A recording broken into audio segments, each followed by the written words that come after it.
Cricket जगत से जुड़ी हुई है। श्रीलंका दौरे के लिए टीम इंडिया का ऐलान आज संभव है।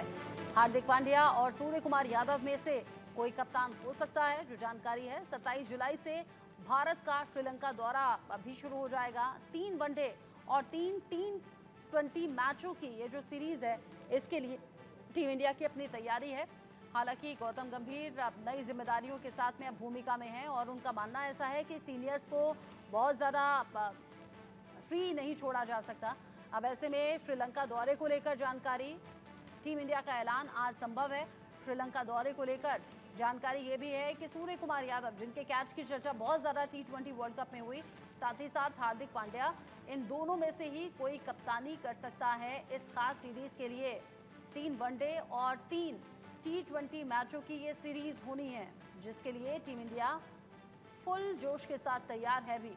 जोश और कॉन्फिडेंस इसलिए भी बढ़ा हुआ है क्योंकि हाल ही में T20 वर्ल्ड कप का खिताब टीम इंडिया ने अपने नाम किया है। ऐसे में क्या हार्दिक पांड्या होंगे कप्तान या फिर सूर्य कुमार यादव को ये जिम्मेदारी सौंपी जाएगी? हालांकि कुछ पूर्व खिलाड़ियों के जरिए सवाल भी उठाए गए थे हार्दिक पांड्या और सूर्य कुमार को लेकर। अब ऐसे में किसे मिलती है ये बड़ी जिम्मेदारी, इस पर से आज पर्दा हट जाएगा। मनोज जोशी इसको लेकर जुड़ गए हैं मेरे साथ में, sports editor digital. Manoj ji, चूंकि T20 वर्ल्ड कप की ट्रॉफी जीतने के बाद कॉन्फिडेंट तो बहुत है टीम इंडिया, साथ ही साथ फैंस का भी जोश बहुत ज़्यादा हाई है। अब श्रीलंका दौरे को लेकर और 3 वनडे और 3 T20 मैचों की जो सीरीज़ है इसको लेकर जानकारी क्या? टीम इंडिया में कौन से बड़े परिवर्तन आप देखेंगे? कौन कौन होंगे प्लेइंग 11 में और कप्तान कौन? देखिए 27 तारीख को दौरा शुरू हो रहा है। पहला मुकाबला दौरे का होगा, 3 वनडे 3 T20 और 20 तारीख को टीम जो है रवाना होना था। 22 तारीख को अब रवाना हो रहे हैं टीम, और रवाना होने से पहले भी अभी तक टीम की घोषणा नहीं हुई है। ये बड़ी चिंता की बात है क्योंकि अभी तक स्पोर्ट्स स्टाफ तय नहीं हुआ, अभी तक कप्तान तय नहीं हुआ। अब तक 3 दिन पहले तक टीम की घोषणा हो जानी चाहिए, जो आमतौर पर सामान्य तौर पर हो जाती है। लेकिन इस बार जो है एक बड़ा मसला जो आया है, गौतम गंभीर जो टीम के कोच बने हैं और वो और अजीत आगरकर जो टीम के सिलेक्शन कमेटी के चेयरमैन हैं, दोनों एक पेज पर हैं। दोनों का कहना है कि सूर्य कुमार यादव जो है वो कप्तानी के लिए बिल्कुल उपयुक्त हैं, उन्हीं को कप्तान होना चाहिए। और उसके लिए कारण ये बताया गया है, जो सोर्सेज के हवाले से खबर आई है, कि उनका फिटनेस लेवल उस लेवल का नहीं है जो उनका जैसे 2023 के वर्ल्ड कप में हुआ। उनको बांग्लादेश के खिलाफ फील्डिंग करते हुए टीम से हटना पड़ा और उसके बाद वो पूरा वर्ल्ड कप बाकी के मैच खेल ही नहीं पाए। लेकिन जय शाह साहब जो संयोजक हैं इस पूरी कमेटी के, सिलेक्शन कमेटी मीटिंग के, उन्होंने जो है अपना वोट एक तरह से हार्दिक पांड्या के पक्ष में दिया है। तो इसलिए बड़ी दुविधा वाली स्थिति है। हालांकि अब से कुछ ही देर में वो कोलंबो के लिए रवाना हो जाएंगे। आईसीसी की एक मीटिंग होने वाली है कोलंबो में, लेकिन उससे पहले जो कल लंबी मीटिंग चली, इससे पहले हार्दिक पांड्या को भी एक मीटिंग में बुलाया गया, उसमें ये सब लोग मौजूद थे और वहां पर भी हार्दिक पांड्या को कन्वे कर दिया गया। लेकिन अभी जो है देखना है कि जय शाह साहब का जो एक वोट है वो उसकी कितनी वैल्यू रहती है। क्या वो मान गए हैं? क्या दोनों अजीत अगरकर और गौतम गंभीर उनको मनाने में कामयाब हो पाए हैं या नहीं? क्योंकि इसके पीछे जो है KKR का जो पुराना कनेक्शन है वो भी बताया जा रहा है एक रीजन, क्योंकि सूर्य कुमार यादव KKR में रह चुके हैं, उप कप्तान भी रह चुके हैं और वहां बाद में ये मुंबई इंडियंस गए थे। लेकिन ये सारा मामला जो है कहीं ना कहीं सूर्य कुमार यादव को के पक्ष में जाता दिखाई दे रहा है अभी फिलहाल। अब सूर्य कुमार यादव, जिनके कैच की चर्चा बहुत ज़्यादा हुई, लोग 1983 के वर्ल्ड कप को याद करने लगे। सूर्य कुमार यादव जिस तरीके से उन्होंने वो कैच लपका, उसके बाद क्या दावेदारी और ज़्यादा मजबूत मनोज जी आपको लगता है कि हो गई होगी? साथ ही साथ ओवरऑल जिस तरीके का परफॉर्मेंस उनका मैदान पर रहा, साथ ही साथ ये जो देरी हो रही है इसको लेकर पब्लिक डोमेन में बहुत सी बातें हैं। क्या यहाँ पर कॉन्फिडेंस ओवर आपको नजर आ रहा है, जिसके चलते जो समय तय समय से चीजें हो जानी चाहिए तो उसमें डिले हुआ है? देखिए, जहाँ तक परफॉर्मेंस की बात है, आपने सूर्य कुमार यादव के परफॉर्मेंस को तो याद किया, बहुत अच्छी बात है, अच्छा परफॉर्मेंस रहा। 2 उनकी हाफ सेंचुरी रही, ऑस्ट्रेलिया के खिलाफ एक अच्छी पारी खेली, एक सहयोगी भूमिका में वो दिखाई दिए। इंग्लैंड के खिलाफ सेमीफाइनल में उनका बहुत ही कमाल का प्रदर्शन था, वहाँ भी वो सहयोगी की भूमिका में दिखाई दिए थे रोहित शर्मा के। तो अपनी आक्रामक शैली से जब जरूरत पड़ती है तो अपनी शैली में बदलाव भी कर लेते हैं। लेकिन हार्दिक पांड्या को आप नजरअंदाज नहीं कर सकते। हार्दिक पांड्या का प्रदर्शन भी उतना ही अच्छा रहा है, बल्कि ये कहिए कि वो तो 2 व्यक्तियों की कमी की भरपाई करते हैं, एक गेंदबाज की और एक बल्लेबाज की, और उन्होंने बहुत शानदार प्रदर्शन किया। अगर आप कप्तानी का रिकॉर्ड देखते हैं तो हार्दिक पांड्या जो इससे पिछला वर्ल्ड कप जो हुआ था तब से लेकर इस वर्ल्ड कप तक जब जब रोहित शर्मा उपलब्ध नहीं थे, कप्तानी जो है ज़्यादातर मौक़ों पर जो है वो हार्दिक पांड्या ने की और वो एक सफल कप्तान रहे और थोड़ा उनका तरीका जो है काम करने का वो बहुत प्रोफेशनल है और जो खिलाड़ियों को बहुत ज़्यादा रास नहीं आता। लेकिन सूर्य कुमार यादव बिल्कुल उसी तरह से लोकप्रिय कप्तान है जैसे कि रोहित शर्मा है। रोहित शर्मा के बारे में कोई उनके पीठ पीछे भी कुछ उल्टा नहीं बोलता, लेकिन यही स्थिति सूर्य कुमार यादव की भी है। लेकिन जब हार्दिक पांड्या मुंबई इंडियंस के कप्तान बने थे तो जिस तरह से एक मुकाबले में टीम हार गई थी, तिलक वर्मा ने बहुत शानदार प्रदर्शन किया था और उसके बाद इन्होंने तिलक वर्मा को सारी समस्याओं के लिए जिम्मेदार ठहरा दिया था। उनको अच्छी खासी लताड़ पड़ी थी और तब सूर्य कुमार यादव ने और बुमराह ने टीम प्रबंधन से उनकी शिकायत की थी कि इस तरह का व्यवहार बिल्कुल बर्दाश्त नहीं किया जा सकता। इसी तरीके से आप जब ये गुजरात टाइटंस टीम के कप्तान थे तो जिस तरह से इन्होंने मोहम्मद शमी को एक लताड़ लगाई थी एक फील्डिंग के मामले में, जब उन्होंने कहा कि आपने कैच पकड़ने की कोशिश क्यों नहीं की, उस पर भी बहुत खफा हो गए थे मोहम्मद शमी हार्दिक पांड्या से। तो ये प्रोफेशनल एटीट्यूड देखा जाए तो वो बिल्कुल इसमें कोई दो राय नहीं, बहुत प्रोफेशनल हैं। लेकिन खिलाड़ियों को कई बार वो रास नहीं आता। सूर्य कुमार यादव ने साउथ अफ्रीका के खिलाफ टीम की कप्तानी की, ऑस्ट्रेलिया के खिलाफ कप्तानी की और दोनों ही बार टीम हारी नहीं। एक में सीरीज जीती ऑस्ट्रेलिया से और साउथ अफ्रीका से सीरीज 1-1 से बराबरी पर रही।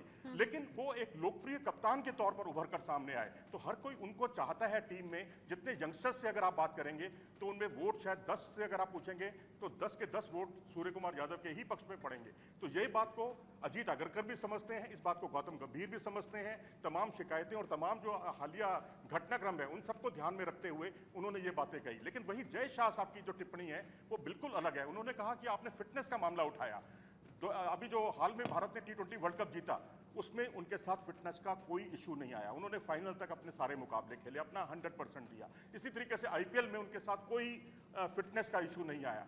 तो ये अभी क्योंकि आज शाम को 5 बजे इनकी दोबारा मीटिंग होने वाली है, क्या बोलकर गए हैं जय शाह साहब, ये इस सब पर पूरा खुलासा हो जाएगा आज शाम तक। अच्छा मनोज जी, चूंकि अभी कुछ टाइम पहले तक हार्दिक पांड्या नंबर 1 पर चल रहे थे, जो कप्तानी की रेस थी उसमें हार्दिक पांड्या नंबर 1 पर रह रहे थे, रेस में सबसे आगे थे और लगभग ये तय माना जा रहा था कि हार्दिक पांड्या कप्तानी करेंगे इस सीरीज को लेकर। फिर गौतम गंभीर जो कि अभी उन्होंने जिम्मेदारी संभाली है, उनके आने के बाद सूर्य कुमार यादव के नाम की चर्चा बहुत ज़्यादा तेज़ होने लगी। जानकार ये भी कह रहे हैं कि पिछले साल जो वनडे वर्ल्ड कप हुआ था उसमें हार्दिक पांड्या को जो चोट लगी थी उससे उबरने में काफ़ी ज़्यादा टाइम लग गया था और वो चोट अभी भी कभी कभी उभर आती है जिससे उन्हें तकलीफ होती है। क्या ये भी एक बड़ी वजह हो सकती है हार्दिक पांड्या को अब साइड करने की या फिर सूर्य कुमार यादव के नाम को आगे करने की? देखिए, गौतम गंभीर ने और अजीत अगरकर ने जो अपना पक्ष रखा है जय शाह साहब के सामने वो यही रखा है जो आप कह रही हैं। लेकिन अब सवाल ये उठता है कि क्या सूर्य कुमार यादव के साथ इंजरी की प्रॉब्लम नहीं हुई? क्या उनकी पिछले दिनों हर्निया का उनका ऑपरेशन नहीं हुआ? क्या उनको कुछ समय तक के लिए बाहर नहीं बैठना पड़ा? असली बात यह है कि दोनों लोकप्रिय हैं, खास तौर पर सूर्य कुमार यादव बहुत लोकप्रिय हैं अपनी पूरी टीम में और कहीं ना कहीं गौतम गंभीर का एक झुकाव KKR कनेक्शंस भी हैं सूर्य कुमार यादव के साथ, क्योंकि वो एक समय KKR से खेला करते थे और उनको उन्होंने उप कप्तानी की बागडोर सौंप दी थी। रही बात दावे की, तो मैं तो कहूँगा कि दावा तो निश्चित तौर पर मजबूत होना चाहिए। अगर आप टेक्निकल टर्म्स पर देखें वो हार्दिक पांड्या का मजबूत होना चाहिए था, क्योंकि हार्दिक पांड्या जो है T20 वर्ल्ड कप जीतने वाली टीम के उप कप्तान थे। अब जब कप्तान अवेलेबल नहीं होता तो उप कप्तान को ही कप्तानी की जिम्मेदारी सौंपी जाती है और ये आमतौर पर एक परंपरा रही है भारतीय क्रिकेट में। लेकिन इस बार उस क्रिकेट की परंपरा का निर्वाह होता हुआ दिखाई नहीं दे रहा, क्योंकि चीफ कोच और जो सिलेक्शन कमेटी के चेयरमैन हैं दोनों एक पेज पर दिखाई दे रहे हैं और दोनों का जो पक्ष है वो इनके पक्ष में है सूर्य कुमार यादव के। जी, जिस तरीके से सूर्य कुमार यादव का नाम सबसे आगे चल रहा है, अभी ये जो कुछ चेंजेस हुए हैं, हालांकि हार्दिक पांड्या उससे पहले बड़ी जिम्मेदारी निभा चुके हैं और हमने देखा वर्ल्ड कप के दौरान भी उप कप्तान के तौर पर उनका रोल किस तरीके से रहा। लेकिन हाँ, जहां चोटिल होने की बात है, हार्दिक पांड्या को भी चोट लगी है। आपने बताया सूर्य कुमार यादव भी चोट की वजह से काफ़ी टाइम तक उन्होंने ब्रेक लिया था। लेकिन बावजूद इसके गौतम गंभीर की जो पहली चॉइस है वो सूर्य कुमार यादव है।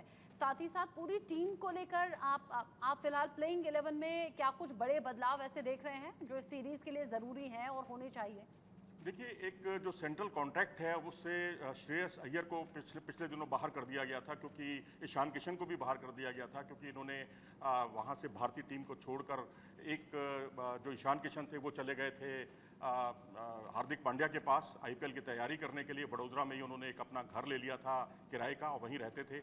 इसी तरीके से श्रेयस अय्यर जो है वो भी जो है केकेआर के कैंप में चले गए थे, उन्होंने भी भारतीय टीम का दामन छोड़ दिया था, तो उससे इनको दोनों को सेंट्रल कॉन्टैक्ट से हटा दिया गया। लेकिन अब खबर ये आ रही है कि वो सारे जितने रिश्तों में कड़वाहट थी वो अब एक कंप्रोमाइजिंग रास्ता बीच का देखा गया और श्रेयस अय्यर टीम में वापसी करने जा रहे हैं। उनका वापसी करना वनडे क्रिकेट के लिए बहुत अच्छा रहेगा भारतीय टीम के लिए, क्योंकि श्रेयस अय्यर का प्रदर्शन वनडे के वर्ल्ड कप में जहां हमने 10 मुकाबले जीते थे बहुत शानदार रहा था। तो एक तो श्रेयस अय्यर की वापसी मैं देख रहा हूं कप्तान के तौर पर। अगर जय शाह साहब की चली तो हार्दिक पांड्या, और अगर इन दोनों की चली तो फिर उस स्थिति में सूर्य कुमार यादव।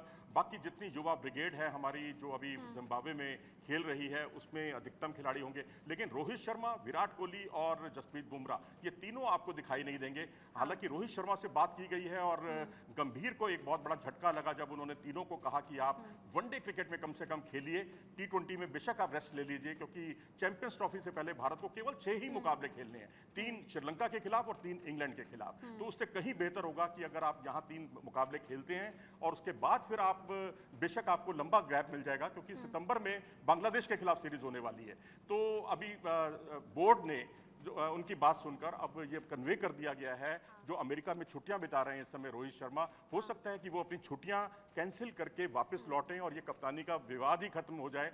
क्योंकि अगर रोहित शर्मा होंगे तो जाहिर सी बात है कि वनडे की कप्तानी को लेकर तो कोई संदेह नहीं रहेगा, फिर केएल राहुल नहीं बल्कि रोहित शर्मा टीम की कप्तानी करेंगे। जी। हालांकि जो अभी तक की जानकारी है रोहित शर्मा के फैंस के लिए अच्छा है कि 3 मैचों की वनडे सीरीज के लिए हो सकता है कि वो उपलब्ध हो जाएं।